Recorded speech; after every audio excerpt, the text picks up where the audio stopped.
नमस्ते दोस्तों, स्वागत है आपका मेरे चैनल पे वंस अगेन। और आज के इस वीडियो में हम बात करने वाले हैं चैप्टर नंबर 13 और चैप्टर नंबर 14 की समरी की from the best selling book think and grow rich, जिसको लिखा है नेपोलियन हिल जी ने। बहुत ही खूबसूरत सा वीडियो होने वाला है, बहुत छोटा वीडियो बनाने वाले हैं, क्योंकि इतना जो सार है ना वो बहुत ही प्यारा सा एक सार है चैप्टर नंबर 13 और चैप्टर नंबर 14। चैप्टर नंबर 13 का नाम है द ब्रेन और चैप्टर नंबर 14 का नाम है सिक्स सेंस। ये दोनों ही ना बड़े मजेदार चैप्टर हैं। अगर आप पूरी की पूरी समरीज देखेंगे जिस प्रकार से एपिसोड नंबर 1 से लेके अभी तक आप देखेंगे तो आपको समझ में आएगा कि हम लोग सारे के सारे प्रिंसिपल्स जो हैं, जो नेपोलियन हिल जी ने बोल रहे हैं कि आपको रिच होने के लिए चाहिए, आपको सक्सेसफुल होने के लिए चाहिए, वो कवर अप कर ही चुके हैं। लेकिन यहाँ पे जो बात कर रहे हैं, जो चैप्टर नंबर 13 और 14 में बात कर रहे हैं, यानी कि 13 और 14 नंबर के प्रिंसिपल की बात करें तो वो बहुत ही प्यारे प्रिंसिपल्स है और जिसको हम लोग इग्नोर कर देते हैं। वो बहुत क्लियरली मेंशन कर रहे हैं कि अगर आपको सक्सेस पाना तो इन दोनों के दोनों आपको प्रिंसिपल्स को अपनाना ही पड़ेगा। और स्पेशली बोलते हैं कि बहुत सारे लोग ना ये प्रिंसिपल्स अपनाते ही नहीं और आधों को पता ही नहीं है। तो क्या है वो प्रिंसिपल्स, उन्हीं के बारे में आपको बताती हूँ। चैप्टर नंबर 13 में वो बात कर रहे हैं ब्रेन की, जिसमें वो ये बोल रहे हैं कि हमारा ब्रेन जो है ना सिर्फ कॉन्शियस माइंड ही नहीं है, हमारा सबकॉन्शियस माइंड जो है वो हम लोग का पूरा लाइफ ड्रिवन करा रहा होता है। वो ये बता रहे हैं कि सबकॉन्शियस माइंड आपका एक सेंडिंग सिग्नल्स होता है जो कि आपके थॉट्स को ब्रॉडकास्ट करता है। तो आप जो सोच रहे हैं इस वक्त, आपके जो वाइब्रेशंस हैं, उन थॉट्स की जो वाइब्रेशंस है वही आपकी लाइफ टोटली बना रहे हैं। बिलीव मी, आपकी लाइफ में आप जो भी अट्रैक्ट कर रहे हैं that's a result of your subconscious mind. आज से 2 साल पहले, 3 साल पहले मुझे किसी ने साइंस पढ़ाई होती ना, मैं कभी नहीं बिलीव करती। मैं मानती ही नहीं कि आप अपनी लिटरल लाइफ चेंज कर सकते हो सिर्फ अपने थॉट प्रोसेस चेंज करने से, उन थॉट्स की वाइब्रेशन चेंज करने से। But the more I got deeper and deeper to study this, जितना रिसर्च करती गई तब भी समझ में आना शुरू हुआ। तो हो सकता है कि मेरे ये विचार सुन के आप सबको लगे कि क्या बोल रही है, इतना ईजी थोड़ी होता है लाइफ चेंज करना। लेकिन लाइफ चेंज करना बहुत ईजी होता है। आप अपने विचार चेंज कीजिए। और विचार कैसे चेंज करेंगे? आपके सबकॉन्शियस माइंड का। हमारा जो कॉन्शियस माइंड है ना बहुत छोटा सा पोर्शन है, लेकिन वो हमारी लाइफ को मेजरली ड्रिवन कर रहा है। But actually it is your subconscious mind जो आपकी लाइफ को टोटली चला रहा था, जिसके हम लोग अवेयर होते हैं। और सबकॉन्शियस माइंड को ट्रेन करने का ऑटो सजेशंस और आप बोल सकते हैं एफर्मेशंस और repetition is the only method जिसके कारण अपनी लाइफ में हर चीज अचीव कर सकते हैं। इसी की बात चैप्टर नंबर 13 में की जा रही है नेपोलियन हिल जी के द्वारा, जिसमें ब्रेन के बारे में बता रहे हैं कि ब्रेन जो होता है वो हमारे सबकॉन्शियस माइंड के थ्रू इस प्रकार से लाइफ को गवर्न कर रहा था। और इसमें सेकंड पार्ट आता है हमारी क्रिएटिव इमेजिनेशन का। क्रिएटिव इमेजिनेशन वो ये बोल रहे हैं कि एक ऐसी इमेजिनेशन, वन थिंग डेफिनेटली जो डाउनलोड होती है हम लोग जब नेचर के बहुत पास होते हैं, जब हम लोग एक यूनिवर्स की एनर्जी से कनेक्टेड होते हैं, हम लोग हमारे प्राणा बहुत अच्छे से फ्लो कर रहे होते हैं। That is the point of time क्यों आपके पास में वो क्रिएटिव इमेजिनेशन आती है। और क्रिएटिव इमेजिनेशन को स्टिमुलस भी मिलते हैं। स्टिमुलस कैसे मिलते हैं? जब आप ऐसे इर्द गिर्द लोगों के साथ में जो बहुत सारे थॉट्स डिस्कस कर रहे थे, ब्रेनस्टॉर्मिंग कर रहे थे, suddenly idea also popups to you. कभी भी देखना, बहुत सारे लोग बोलते हैं स्टार्टअप का आइडिया ऐसे बात करते करते आ गया स्टार्टअप का, या ये आइडिया तो मुझे ऐसे लोगों से बात कर रहा था ना तो आ गया। That is the power of your creative imagination. और creative imagination is what Napoleon Hill ji के द्वारा बोला गया है, is what the receiving ultimate, मतलब क्रिएटिव इमेजिनेशन रिसीविंग सिग्नल होता है। रेडियो का जैसे हमारा सेंडिंग सिग्नल और रिसीविंग सिग्नल है, तो सबकॉन्शियस माइंड आपका सेंडिंग सिग्नल है जो थॉट्स और वाइब्रेशंस के ऊपर आपकी लाइफ बना रहा है, और आपका क्रिएटिव इमेजिनेशन जो है वो आपका रिसीविंग सिग्नल है जो दूसरों की थॉट और फ्रीक्वेंसी पकड़ते हुए आपके सबकॉन्शियस और कॉन्शियस माइंड को ट्रेन कर रहा है। तो अपने आप से पूछ के देखिए इस वक्त, इस टाइम पे, एग्जैक्टली एट दिस मोमेंट, किस प्रकार के लोगों से इर्द गिर्द आप घिरे हुए हैं। क्या लोग कंप्लेन मोड में, क्या लोग क्राई बेबी मोड में है, क्या लोग हमेशा विक्टिम माइंडसेट में जी रहे हैं। तो ट्रस्ट मी, आप भी एम्पावर्ड फील नहीं करेंगे और आप भी ऑटोमेटिक अपनी लाइफ उन्हीं सिद्धांतों से चलाएंगे। लेकिन अगर आप इर्द गिर्द जुड़े हुए हैं बहुत ही एम्पावरिंग लोगों से, जो बहुत ग्रोथ माइंडसेट के बिलीव करते हैं, जो फेथ पे बिलीव करते हैं, जो परसिस्टेंसी पे बिलीव करते हैं, जो कंसिस्टेंसी पे बिलीव करते हैं, जो हार्डवर्क पे बिलीव करते हैं, जो खुद के ऊपर भरोसा करते हैं, तो धीरे धीरे वही क्वालिटीज आपके अंदर भी डेवलप होगी और इन्हीं को टैपिंग करके आपके पास में आएगी next power which is six sense, जिसकी बात कर रहे हैं चैप्टर नंबर 14 में। इस चैप्टर के अंदर Napoleon Hill ji chapter number 14 that is six sense, right. Six sense की पावर को आप टैपिंग कर जाएंगे combined with your subconscious mind, combined with your creative energy. तो आपको लाइफ में हमेशा बेहतर ही तरक्की ही होगी, बेहतर ही मिलने वाला है। लेकिन सिक्स सेंस को हम लोग टैपिंग कैसे करें? बहुत सारे लोग, हम सबको पता है वो गट फीलिंग जो होती है ना, वो जो एक फीलिंग है जो हमारे अंदर है, जो बोलते हैं यार ये मत कर, या ये स्टेप मत कर, या बहुत सारे टाइम हम लोग बोल रहे होते हैं, बहुत सारे टाइम पे जब जब हमने अपनी गट फीलिंग के अंदर, जब जब हमने सिक्स सेंस के अंदर टैपिंग किया है ना, तब तब हम लोग हमेशा सही ही चले हैं। लेकिन पता प्रॉब्लम क्या हो जाती है, हम क्यों नहीं टैपिंग कर पाते हैं? मोस्ट ऑफ द टाइम हमारा माइंड जो है, हमारा कॉन्शियस माइंड जो है, वो घिरा हुआ है फियर से, लिमिटिंग बिलीफ से और पास्ट प्रोग्रामिंग से।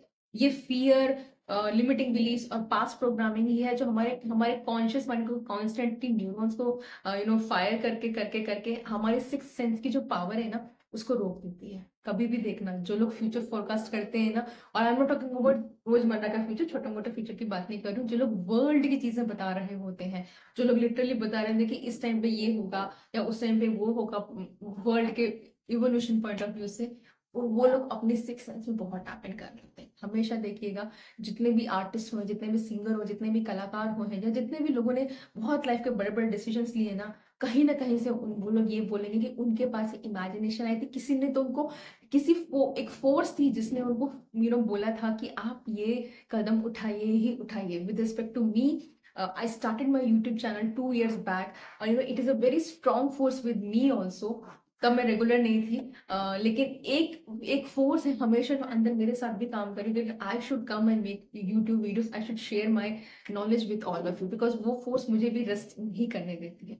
लेकिन ये टैपिंग कैसे करेंगे? ये टैपिंग आप तभी कर पाएंगे ये फोर्स के अंदर या सिक्स सेंस के अंदर, जब आप अपने आप से जुड़े होंगे, जब आप अपने साथ मेडिटेशन में बैठेंगे, जब आप अपने साथ में अपने आप कुछ जानेंगे। इन शॉर्ट कहने का मतलब यही है। तो अब यहाँ पे क्वेश्चन आता है कि यार ये इमेजिनेशंस में कैसे, क्या है सिक्स सेंस को कैसे टैपिंग किया जाए? बहुत ही प्यारा सा आपको इंसिडेंस बताती हूँ। इस बुक के अंदर नेपोलियन हिल जो बोल रहे हैं कि जब उनकी जर्नी शुरू हुई थी, एक उन्होंने इमेजिनरी काउंसलिंग बनाई थी, उन्हीं के दिमाग में जिनसे वो रोज बात कर रहे होते थे, क्योंकि इतने सारे ग्रेट आइडियाज आना और इतने सारे लोगों से मिलना वगैरह, ओके दैट्स वन थिंग, लेकिन अगर नहीं मिल पाते हैं, कभी ना कभी ऐसा तो होता है कि टाइम नहीं मिल पाया, नहीं मिला, तब वो कैसे वो टैपिंग करते, तब वो सिक्स सेंस में कैसे टैपिंग करते थे? तो उन्होंने ना ये बहुत ही मजेदार एक बताया है, और उन्होंने बहुत क्लियरली बोला कि जब मैंने चैप्टर लिखा था तो मुझे मतलब आइडिया नहीं था, मुझे लगता था कि लोग बस इसके प्रति स्केप्टिकल होंगे, but now I don't care लोग क्या सोचेंगे, इसलिए मैं ये चैप्टर में मेंशन करना चाहता हूँ। चैप्टर नंबर 14 बहुत इंपॉर्टेंट चैप्टर है, जिसमें हम लोग बात कर रहे हैं सिक्स सेंस के ऊपर। उन्होंने ना एक इमेजिनरी काउंसिल बनाई थी। इमेजिनरी काउंसिल में उनके कौन कौन से लोग थे मैं बताती हूँ। कि वो बोलते थे कि जब मेरे पास जरिया नहीं था या चीजें नहीं थी, रिसोर्सेस नहीं थी, तो मैंने अपनी एक इमेजिनरी काउंसिल बनाई थी, जिसमें लोग थे उनके इमर्सन, पेने, एडिसन, कैरेंगी और Darwin, Lincoln, Burbank, Napoleon, Ford, ये सारे के सारे बोलते थे, ये सारे उन्होंने एक इमेजिनरी मैंने काउंसिल बनाई थी, कैबिनेट बनाया था मेरा इन शॉर्ट। और इन कैबिनेट से ना मैं रोज रात को बात करता था। वो बोलते थे कि रात को सोने से पहले ना मैं हर एक ऐसा सोचता था, विजुअलाइज करता था कि ये सारे के सारे ये मंत्री और मैं चेयरमैन हूँ, इस कैबिनेट का मैं चेयरमैन हूँ। मैं इन सबके साथ बैठता था और इनसे पूछता था, इनसे राय लेता था। कि मैं जैसे एग्जांपल बता रही हूँ कि मैं डार्विन से पूछता था कि किस प्रकार से आपने एक Darwin is related to evolution, तो किस प्रकार से आपने हर एक स्पीशीज को विदाउट एनी प्रिजुडाइज आपने देखा, कैसे आपने इवोल्यूशन का तरीका जाना या पहचाना, मैं वो सीखना चाहता हूँ। वो एडिसन से मैं हमेशा जानना चाहता था कि किस प्रकार से आपने एक पावर ऑफ फेथ डेवलप की। वो यहाँ पे बोल रहे हैं कि एक बैंक वर्क करके हैं, वो बोल रहे हैं कि किस प्रकार से आपने अगर आप बुरबक करके, सॉरी इनका नाम है, वो ऐसा बोल रहे कि उन्होंने ना एक घास के एक ब्लेड से 2 ब्लेड निकाले थे, एंड किस प्रकार से कैक्टस से सम एक्सपेरिमेंट ही डिड कि कैक्टस ने ना अपने थॉर्न्स शेड कर दिए थे। तो वो बोलना चाहते किस प्रकार से आप इतने नेचर के लॉ के साथ आप इतने एक्सपेरिमेंट कर पाए। वो ये बोलते थे, वो बोलते हैं कि हेनरी फोर्ड से वो बातें करते थे, वो ये बोलते थे किस प्रकार से तुमने अडिग रहे, अपने सेल्फ डिसिप्लिन सीखा और ऑर्गेनाइजेशन स्किल्स सीखी। लिंकन से वो पूछते थे किस प्रकार से तुम ह्यूमैनिटी के प्रति काम रहे। तो ऐसे ऐसे प्रिंसिपल, हर एक इंसान की पर्सनालिटी की प्रिंसिपल से वो बातें करते थे और ये सीखने की ट्राई करते थे।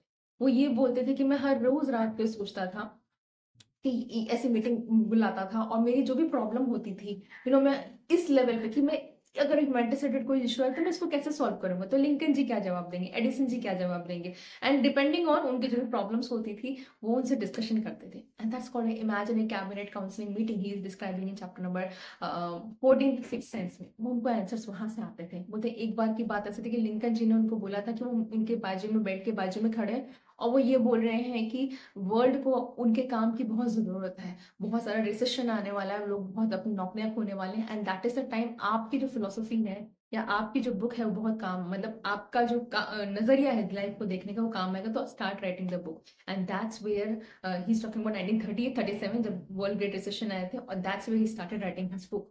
तो बहुत ही प्यारी सी चीज है। तो अगर आपके पास में मास्टरमाइंड ग्रुप नहीं है ना, तो एक काम कीजिएगा, इस बुक से इंस्पिरेशन लीजिए, इस अपने इमेजिनेशन में ऐसे लोगों को इर्द गिर्द अपने रखेगा। अगर मास्टरमाइंड ग्रुप नहीं है, ऐसे लोग नहीं है जिनसे आप इंस्पायर हो सकते हैं, इर्द गिर्द में अपने दिमाग में एक इमेजिनेशन बना लीजिए कि ये जो लोग आपको इंस्पायर करते हैं, जो लोग आपको मोटिवेट करते हैं, जो लोग आपको आगे बढ़ने के लिए करते हैं, इन लोगों के बारे में पढ़िए, इनकी जीवनियां पढ़िए और ऐसे इमेजिन कीजिए कि ये लोग आपकी लाइफ में आपको सही मार्गदर्शन दे रहे हैं। Believe me, once you start talking to all these things, people, there will be answer for you. आपको जवाब मिलेगा ही मिलेगा, बिकॉज ऐसा कोई भी क्वेश्चन नहीं है जिसका जवाब ना हो। हमारे सिर्फ प्रयास कम रह जाते हैं वो जवाब ढूंढने के लिए। तो अगर लाइफ में इस वक्त परेशान है ना, तो स्टार्ट डूइंग दिस थिंग। और मेरा बेस्ट टूल आपको बताऊं, the way I connect with my six sense और the way I connect with आत्मा परमात्मा, इन सबको हम लोग अपनी भाषा में हम लोग आत्मा परमात्मा बोल रहे होते हैं। Definitely I am into meditation, definitely I am into healing, definitely I am into so many rituals. तो definitely at this point after 2.5 year मेरे थोड़ा ईजी हो गया है वो टैप इन करना। लेकिन मेरी जर्नी जब शुरू हुई थी ना, वो पता है कैसे शुरू हुई थी? वो होपोनोपोनो से शुरू हुई थी। A beautiful Hawaiian prayer. कहीं पे भी कभी भी किसी भी तरीके से फंस गए हो ना, just start chanting I'm sorry, please forgive me, I love you and I thank you towards that problem। आप जितनी बार उसको रिपीट करेंगे ना, आप वो प्रोग्रामिंग क्लियर करेंगे, आप वो डेटा क्लियर करेंगे, आप वो जो भी एक एंजाइटी है, नर्वसनेस है, एंगर है, फियर है, जो आपको रोके हुए है लाइफ में आगे बढ़ने, आप उसको क्लियर करेंगे and you will reach a state that is zero state, जहां पे आपको आके इंस्पिरेशन मिलने वाले, जहाँ पे आपको आइडिया मिलने वाला है, जहाँ पे आप डिवाइन से कनेक्ट हो जाएंगे, जहाँ पे आपका नेक्स्ट स्टेप आने वाला है, जहाँ पे आपका पैसा आने वाला है, जहाँ से आपके बहुत सारा लाइफ चेंजिंग आइडियाज आने वाले हैं। मैंने होपोनोपोनो के ऊपर पूरी बुक रिव्यू की है, जीरो लिमिट, जो होपोनोपोनो का पूरा बेसिस है। गो एंड वॉच इट, और that's one of my favourite book series, मेरी फेवरेट बुक सीरीज मुझे बहुत पसंद है। और होपोनोपोनो का आप कभी भी ट्राई कीजिए। अगर लाइफ में सिक्स सेंस से कनेक्ट करना है ना, स्टार्ट चैंटिंग होपोनोपोनो। मैं वीडियो टैग कर दूंगी होपोनोपोनो का, गो एंड वॉच इट और listen to its whole the summary and you will be amazed to know. Trust me, आपके खुद के पास सारे जवाब हैं, आपके खुद के पास सारी एनर्जी है, आपके खुद के पास अपना मास्टरमाइंड बनाने का पूरा ताकत है, आपके खुद के पास अपना कैबिनेट बनाने का पूरा ताकत है, आपको खुद के पास पूरी ताकत है अपनी लाइफ बदलने का। जरूरत पता है कहाँ है? अपनी विचारधारा बदलिए, आपकी लाइफ बदल जाएगी। That's all for today's video. Video पसंद आया है तो लाइक कर लीजिएगा, अपने चाहने वालों के साथ शेयर कर लीजिएगा, चैनल पे नए हैं तो सब्सक्राइब कर लीजिएगा, चैनल पे जो जुड़े हुए हैं दिल से धन्यवाद आप सबके प्यार के लिए। कमेंट सेक्शन में मुझे जरूर लिख के बताइएगा आपको क्या पसंद आया, whether it was motivating or whatever you have learned। मिलती हूँ आपसे कल इस चैप्टर के, इस बुक की फाइनल समरी में, चैप्टर नंबर 15 के में, और from the best selling book think and grow rich. मैं हूँ आपकी दोस्त और आपकी कुछ doctor Sonia Singh Thadani. Do take care. अगर ये वीडियो आप तक पहुंचा है ना, ट्रस्ट मी, यहाँ पे यूनिवर्स आपको गाइड कर रहा है कि बदलो। Just tap into that sixth sense, tap into Ho'oponopono, tap into your zero state, tap into your own power. You will be magnificent.